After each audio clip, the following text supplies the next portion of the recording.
The Lost World by Sir Arthur Conan Doyle. Chapter 10. The Most Wonderful Things Have Happened. The most wonderful things have happened and are continually happening to us. All the paper that I possess consists of 5 old notebooks and a lot of scraps, and I have only the one stylographic pencil. But so long as I can move my hand, I will continue to set down our experiences and impressions, for, since we are the only men of the whole human race to see such things, it is of enormous importance that I should record them whilst they are fresh in my memory, and before that fate which seems to be constantly impending does actually overtake us. Whether Zambo can at last take these letters to the river, or whether I shall myself in some miraculous way carry them back with me, or finally whether some daring explorer, coming upon our tracks with the advantage, perhaps, of a perfected monoplane, should find this bundle of manuscript, in any case I can see that what I am writing is destined to immortality as a classic of true adventure. On the morning after our being trapped upon the plateau by the villainous Gomez, we began a new stage in our experiences. The first incident in it was not such as to give me a very favorable opinion of the place to which we had wandered. As I roused myself from a short nap after day had dawned, my eyes fell upon a most singular appearance upon my own leg. My trouser had slipped up, exposing a few inches of my skin above my sock. On this there rested a large purplish grape. Astonished at the sight, I leaned forward to pick it off, when, to my horror, it burst between my finger and thumb, squirting blood in every direction. My cry of disgust had brought the 2 professors to my side. "Most interesting," said Summerlee, bending over my shin. "An enormous blood tick, as yet, I believe, unclassified." "The first fruits of our labors," said Challenger in his booming, pedantic fashion. "We cannot do less than call it Ixodes meloni. The very small inconvenience of being bitten, my young friend, cannot, I am sure, weigh with you as against the glorious privilege of having your name inscribed in the deathless roll of zoology. Unhappily you have crushed this fine specimen at the moment of satiation." "Filthy vermin!" I cried. Professor Challenger raised his great eyebrows in protest, and placed a soothing paw upon my shoulder. "You should cultivate the scientific eye and the detached scientific mind," said he. "To a man of philosophic temperament like myself, the blood tick, with its lancet-like proboscis and its distending stomach, is as beautiful a work of nature as the peacock, or, for that matter, the aurora borealis. It pains me to hear you speak of it in so unappreciative a fashion. No doubt, with due diligence, we can secure some other specimen." "There can be no doubt of that," said Summerlee grimly, "for one has just disappeared behind your shirt collar." Challenger sprang into the air, bellowing like a bull, and tore frantically at his coat and shirt to get them off. Summerlee and I laughed so that we could hardly help him. At last we exposed that monstrous torso, 54 inches by the tailor's tape. His body was all matted with black hair, out of which jungle we picked the wandering tick before it had bitten him. But the bushes round were full of the horrible pests, and it was clear that we must shift our camp. But first of all it was necessary to make our arrangements with the faithful negro, who appeared presently on the pinnacle with a number of tins of cocoa and biscuits, which he tossed over to us. Of the stores which remained below he was ordered to retain as much as would keep him for 2 months. The Indians were to have the remainder as a reward for their services and as payment for taking our letters back to the Amazon. Some hours later we saw them in single file far out upon the plain, each with a bundle on his head, making their way back along the path we had come. Zambo occupied our little tent at the base of the pinnacle, and there he remained, our one link with the world below. and now we had to decide upon our immediate movements. We shifted our position from among the tick-laden bushes until we came to a small clearing thickly surrounded by trees upon all sides.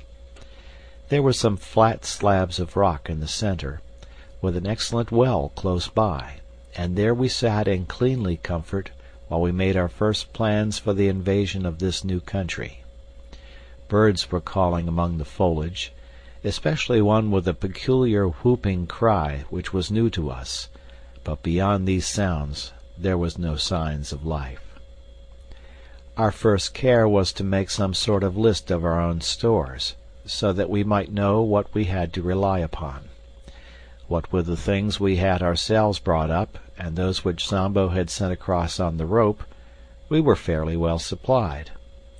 Most important of all, in view of the dangers which might surround us, we had our 4 rifles and 1,300 rounds, also a shotgun, but not more than 150 medium pellet cartridges. In the matter of provisions, we had enough to last for several weeks, with a sufficiency of tobacco and a few scientific implements, including a large telescope and a good field glass. All these things we collected together in the clearing, and as a first precaution, we cut down with our hatchet and knives a number of thorny bushes, which we piled round in a circle some 15 yards in diameter. This was to be our headquarters for the time, our place of refuge against sudden danger, and the guardhouse for our stores. Fort Challenger, we called it. It was midday before we had made ourselves secure, but the heat was not oppressive, and the general character of the plateau, both in its temperature and in its vegetation, was almost temperate. The beech, the oak, and even the birch were to be found among the tangle of trees which girt us in. One huge ginkgo tree, topping all the others, shot its great limbs and maidenhair foliage over the fort which we had constructed. In its shade we continued our discussion, while Lord John, who had quickly taken command in the hour of action, gave us his views. "So long as neither man nor beast has seen or heard us, we are safe," said he. "From the time they know we are here, our troubles begin. There are no signs that they have found us out as yet, so our game surely is to lie low for a time and spy out the land. We want to have a good look at our neighbors before we get on visiting terms." "But we must advance," I ventured to remark. "By all means, sonny my boy, we will advance, but with common sense. We must never go so far that we can't get back to our base. Above all, we must never, unless it is life or death, fire off our guns." "But you fired yesterday," said Summerlee. "Well, it couldn't be helped. However, the wind was strong and blew outwards. It is not likely that the sound could have traveled far into the plateau. By the way, what shall we call this place? I suppose it is up to us to give it a name?" There were several suggestions, more or less happy, but Challenger's was final. "It can only have one name," said he. "It is called after the pioneer who discovered it. It is Maple White Land." Maple White Land it became, and so it is named in that chart which has become my special task. So it will, I trust, appear in the atlas of the future. The peaceful penetration of Maple White Land was the pressing subject before us. We had the evidence of our own eyes that the place was inhabited by some unknown creatures, and there was that of Maple White's sketch-book to show that more dreadful and more dangerous monsters might still appear. That there might also prove to be human occupants, and that they were of a malevolent character, was suggested by the skeleton impaled upon the bamboos, which could not have got there had it not been dropped from above. Our situation, stranded without possibility of escape in such a land, was clearly full of danger, and our reasons endorsed every measure of caution which Lord John's experience could suggest. Yet it was surely impossible that we should halt on the edge of this world of mystery when our very souls were tingling with impatience to push forward and to pluck the heart from it. We therefore blocked the entrance to our zareba by filling it up with several thorny bushes, and left our camp with the stores entirely surrounded by this protecting hedge. We then slowly and cautiously set forth into the unknown, following the course of the little stream which flowed from our spring, as it should always serve us as a guide on our return. Hardly had we started when we came across signs that there were indeed wonders awaiting us. After a few hundred yards of thick forest, containing many trees which were quite unknown to me, but which Summerlee, who was the botanist of the party, recognized as forms of conifera and of cycadaceous plants which have long passed away in the world below, we entered a region where the stream widened out and formed a considerable bog. High reeds of a peculiar type grew thickly before us, which were pronounced to be equisetaceae, or mare's tails, with tree ferns scattered amongst them, all of them swaying in a brisk wind. Suddenly, Lord John, who was walking first, halted with uplifted hand. "Look at this," said he. "By George, this must be the trail of the father of all birds." An enormous three-toed track was imprinted in the soft mud before us. The creature, whatever it was, had crossed the swamp and had passed on into the forest. We all stopped to examine that monstrous spoor, if it were indeed a bird, and what animal could leave such a mark. Its foot was so much larger than an ostrich's that its height upon the same scale must be enormous.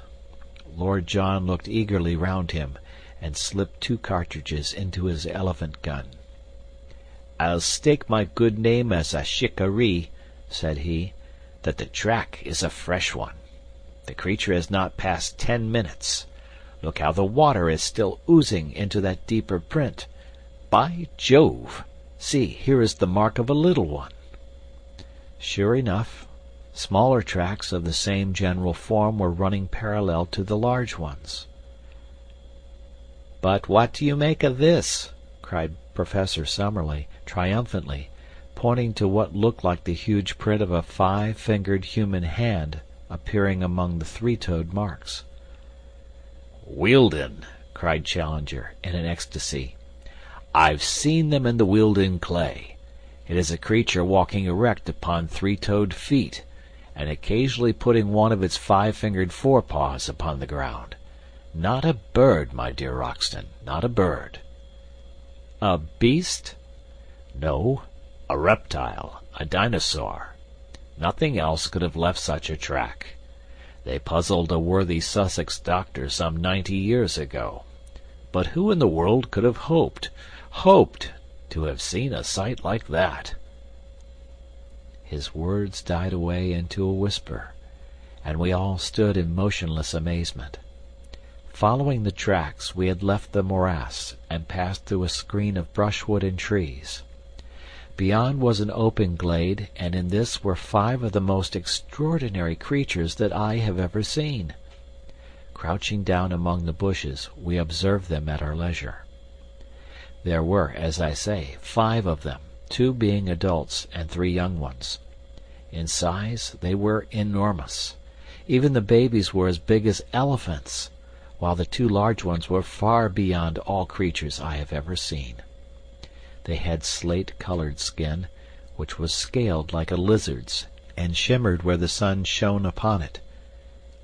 All 5 were sitting up, balancing themselves upon their broad, powerful tails and their huge 3-toed hind feet, while with their small 5-fingered front feet they pulled down the branches upon which they browsed. I do not know that I can bring their appearance home to you better than by saying that they looked like monstrous kangaroos, 20 feet in length, and with skins like black crocodiles. I do not know how long we stayed motionless gazing at this marvelous spectacle. A strong wind blew towards us, and we were well concealed, so there was no chance of discovery.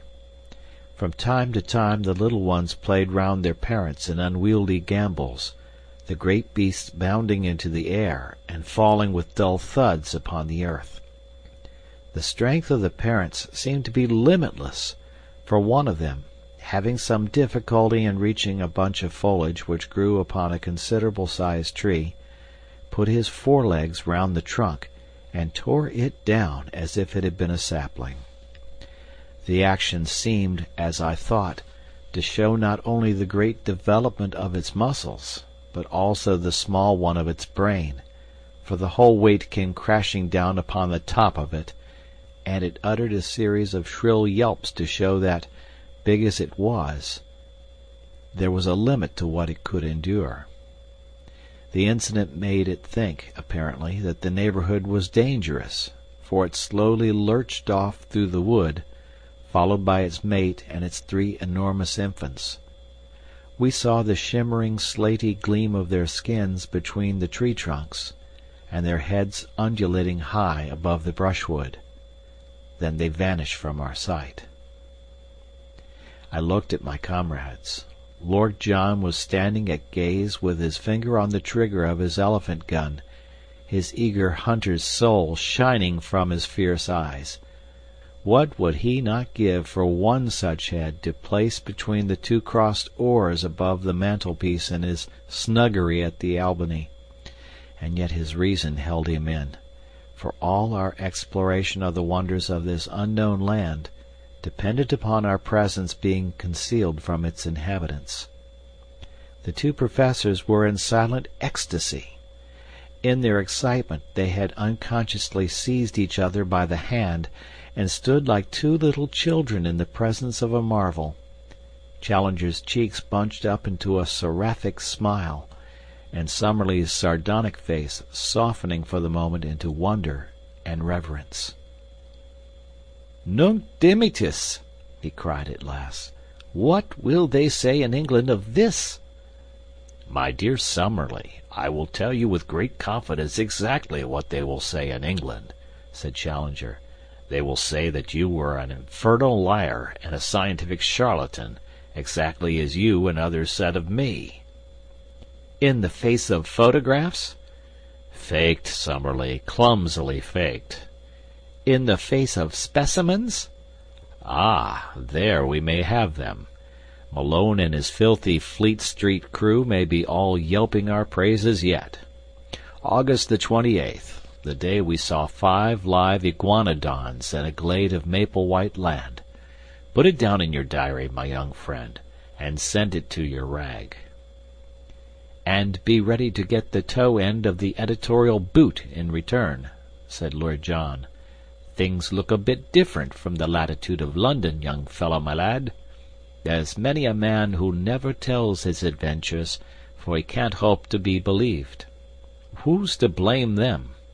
For this will seem a bit of a dream to ourselves in a month or 2. What did you say they were?" "Iguanodons," said Summerlee. "You'll find their footmarks all over the Hastings sands, in Kent and in Sussex. The south of England was alive with them when there was plenty of good lush green stuff to keep them going. Conditions have changed, and the beasts died. Here it seems that the conditions have not changed, and the beasts have lived."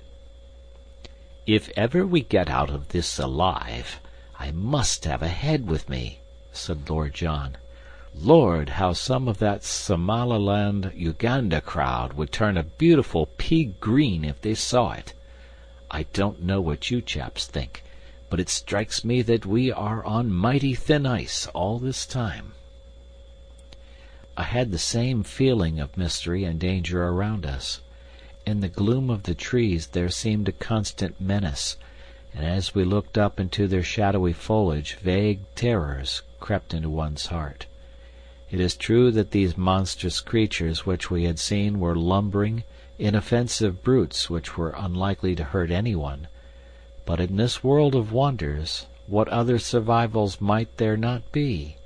What fierce, active horrors, ready to pounce upon us from their lair among the rocks or brushwood! I knew little of prehistoric life, but I had a clear remembrance of one book which I had read, in which it spoke of creatures who would live upon our lions and tigers as a cat lives upon mice. What if these also were to be found in the woods of Maple White Land? It was destined that on this very morning, our first in the new country, we were to find out what strange hazards lay around us. It was a loathsome adventure, and one of which I hate to think. If, as Lord John said, the glade of the iguanodons will remain with us as a dream, then surely the swamp of the pterodactyls will forever be our nightmare. Let me set down exactly what occurred. We passed very slowly through the woods, partly because Lord Roxton acted as scout before he would let us advance, and partly because at every second step one or other of our professors would fall with a cry of wonder before some flower or insect which presented him with a new type. We may have traveled 2 or 3 miles in all, keeping to the right of the line of the stream, when we came upon a considerable opening in the trees. A belt of brushwood led up to a tangle of rocks. The whole plateau was strewn with boulders. We were walking slowly towards these rocks, among bushes which reached over our waists, when we became aware of a strange low gabbling and whistling sound, which filled the air with a constant clamor and appeared to come from some spot immediately before us.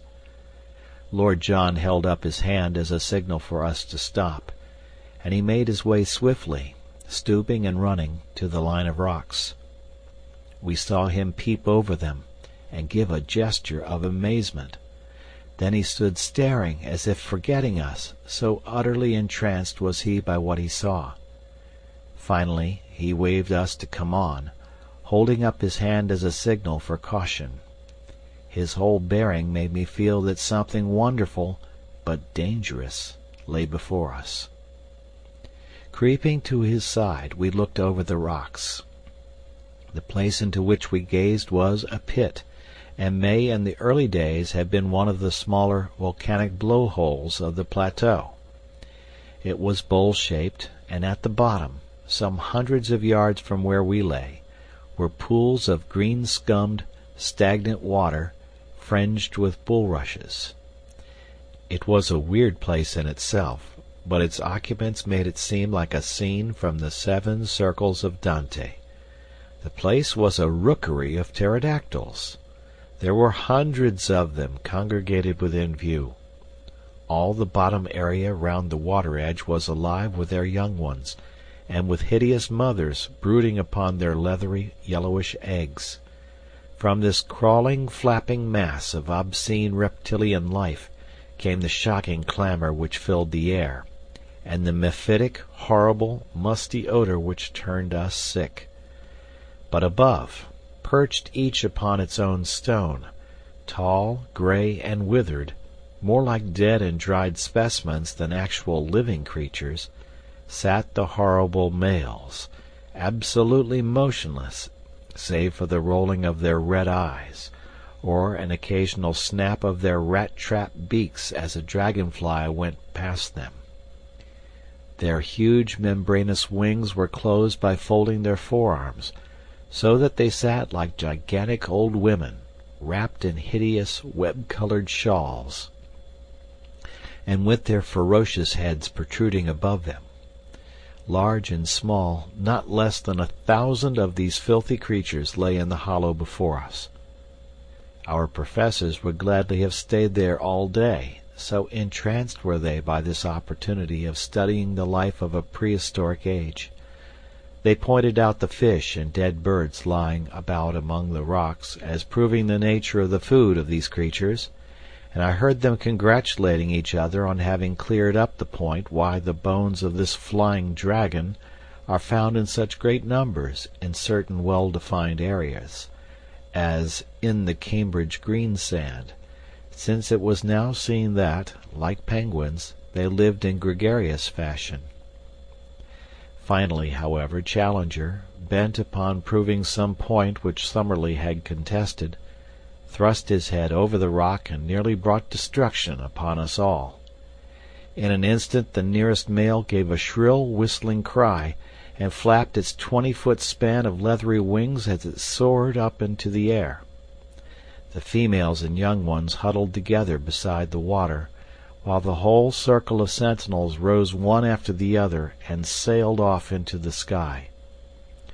It was a wonderful sight to see at least 100 creatures of such enormous size and hideous appearance, all swooping like swallows with swift, shearing wing strokes above us.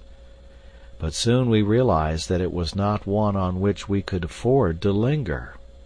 At first the great brutes flew round in a huge ring, as if to make sure what the exact extent of the danger might be. Then the flight grew lower, and the circle narrower, until they were whizzing round and round us, the dry, rustling flap of their huge slate-colored wings filling the air with a volume of sound that made me think of Hendon Aerodrome upon a race day. "Make for the wood, and keep together," cried Lord John, clubbing his rifle. "The brutes mean mischief." The moment we attempted to retreat, the circle closed in upon us, until the tips of the wings of those nearest to us nearly touched our faces. We beat at them with the stocks of our guns, but there was nothing solid or vulnerable to strike. Then suddenly out of the whizzing, slate-colored circle a long neck shot out, and a fierce beak made a thrust at us. Another and another followed. Summerlee gave a cry and put his hand to his face, from which the blood was streaming. I felt a prod at the back of my neck, and turned dizzy with the shock. Challenger fell, and as I stooped to pick him up I was again struck from behind and dropped on the top of him. At the same instant I heard the crash of Lord John's elephant gun, and, looking up, saw one of the creatures with a broken wing struggling upon the ground, spitting and gurgling at us with a wide-open beak and bloodshot, goggled eyes, like some devil in a medieval picture. Its comrades had flown higher at the sudden sound, and were circling above our heads. "Now!" cried Lord John. "Now for our lives!" We staggered through the brushwood, and even as we reached the trees the harpies were on us again. Summerlee was knocked down, but we tore him up and rushed among the trunks. Once there we were safe, for those huge wings had no space for their sweep beneath the branches. As we limped homewards, sadly mauled and discomfited, we saw them for a long time flying at a great height against the deep blue sky above our heads, soaring round and round, no bigger than wood pigeons, with their eyes no doubt still following our progress. At last, however, as we reached the thicker woods they gave up the chase, and we saw them no more. "A most interesting and convincing experience," said Challenger, as we halted beside the brook and he bathed a swollen knee. "We are exceptionally well informed, Summerlee, as to the habits of the enraged pterodactyl." Summerlee was wiping the blood from a cut in his forehead, while I was tying up a nasty stab in the muscle of the neck. Lord John had the shoulder of his coat torn away, but the creature's teeth had only grazed the flesh. "It is worth noting," Challenger continued, "that our young friend has received an undoubted stab, while Lord John's coat could only have been torn by a bite. In my own case I was beaten about the head by their wings, so we have had a remarkable exhibition of their various methods of offence." "It has been touch and go for our lives," said Lord John gravely, "and I could not think of a more rotten sort of death than to be outed by such filthy vermin. I was sorry to fire my rifle, but by Jove there was no great choice." "We should not be here if you hadn't," said I with conviction. "It may do no harm," said he. "Among these woods there must be many loud cracks from splitting or falling trees, which would be just like the sound of a gun. But now, if you are of my opinion, we have had thrills enough for one day, and had best get back to the surgical box at the camp for some carbolic. Who knows what venom these beasts may have in their hideous jaws? But surely no men ever had just such a day since the world began. Some fresh surprise was ever in store for us. When, following the course of our brook, we at last reached our glade and saw the thorny barricade of our camp, we thought that our adventures were at an end. But we had something more to think of before we could rest. The gate of Fort Challenger had been untouched, the walls were unbroken, and yet it had been visited by some strange and powerful creature in our absence. No footmark showed a trace of its nature, and only the overhanging branch of the enormous ginkgo tree suggested how it might have come and gone. But of its malevolent strength there was ample evidence in the condition of our stores. They were strewn at random all over the ground, and one tin of meat had been crushed into pieces so as to extract the contents. A case of cartridges had been shattered into matchwood, and one of the brass shells lay shredded into pieces beside it. Again the feeling of vague horror came upon our souls, and we gazed round with frightened eyes at the dark shadows which lay around us, in all of which some fearsome shape might be lurking. How good it was when we were hailed by the voice of Zambo, and, going to the edge of the plateau, saw him sitting grinning at us upon the top of the opposite pinnacle. "All well, Massa Challenger, all well," he cried. "Me stay here. No fear. You always find me when you want." His honest black face and the immense view before us, which carried us halfway back to the affluent of the Amazon, helped us to remember that we really were upon this earth in the 20th century, and had not by some magic been conveyed to some raw planet in its earliest and wildest state. How difficult it was to realize that the violet line upon the far horizon was well advanced to that great river upon which huge steamers ran, and folk talked of the small affairs of life, while we, marooned among the creatures of a bygone age, could but gaze towards it and yearn for all that it meant. One other memory remains with me of this wonderful day, and with it I will close this letter. The two professors, their tempers aggravated no doubt by their injuries, had fallen out as to whether our assailants were of the genus Pterodactylus or Dimorphodon, and high words had ensued. To avoid their wrangling I moved some little way apart, and was seated smoking upon the trunk of a fallen tree, when Lord John strolled over in my direction. "I say, Malone," said he, "do you remember that place where those beasts were?" "Very clearly." "A sort of volcanic pit, was it not?" "Exactly," said I. "Did you notice the soil?" "Rocks." "But round the water, where the reeds were?" "It was a bluish soil. It looked like clay." "Exactly. A volcanic tube full of blue clay." "What of that?" I asked. "Oh, nothing, nothing," said he, and strolled back to where the voices of the contending men of science rose in a prolonged duet, the high, strident note of Summerlee rising and falling to the sonorous bass of Challenger. I should have thought no more of Lord John's remark were it not that once again that night I heard him mutter to himself, "Blue clay, clay in a volcanic tube." They were the last words I heard before I dropped into an exhausted sleep. End of chapter.